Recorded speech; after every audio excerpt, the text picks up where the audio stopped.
நல்லா குளிச்சுட்டு அம்மா வீட்டில் போய் ரெஸ்ட் எடுக்கணும். குலு குலு குலு குலு குலு. இன்னைக்கு என்ன ரகலை கட்டி அடிக்க போறாங்களோ தெரியல இந்த அண்ணி.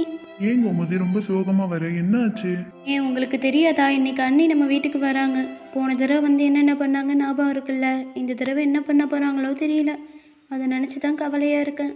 எல்லாம் எனக்கு ஞாபகம் இருக்கு, நீ எதை பத்தியும் கவலைப்படாததான், நான் இருக்கேன்னு நான் பாத்துக்கிறேன்.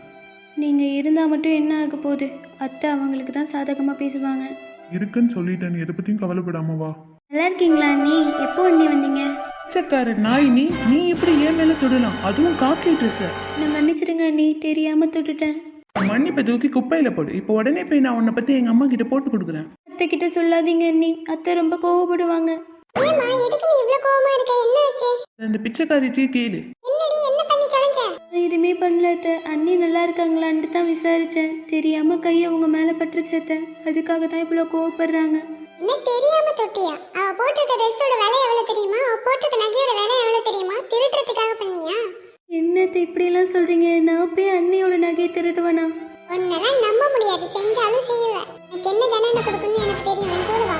இனி இங்க தான் அடுப்பு மூட்டி சமைக்கணும். பொருள் எல்லாம் வச்சிருக்கேன், சீக்கிரம் சமைச்சு கொண்டு வா.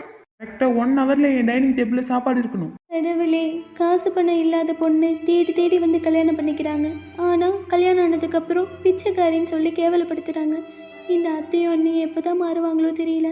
கடவுளே, என்னோட இந்த நிலைமைக்கு அன்னைக்கு நான் அண்ணியை பழிச்சது தாமா காரணம். பிச்சைக்காரின்னு சொல்லி அன்னைக்கு நான் அவங்கள அவமானப்படுத்தினேன். அதனால தான் இன்னைக்கு என்னோட குழந்தை என்னை விட்டு போயிடுச்சு.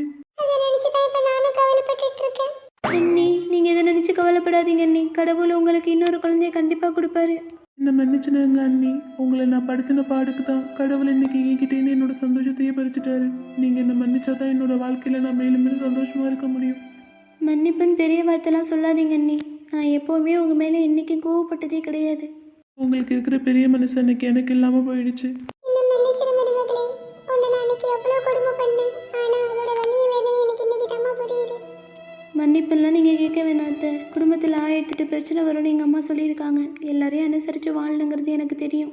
இனிமே நம்ம எப்பவும் ஒத்துமையா சந்தோஷமா ஒரு குடும்பமா வாழணும். கண்டிப்பாக அண்ணி.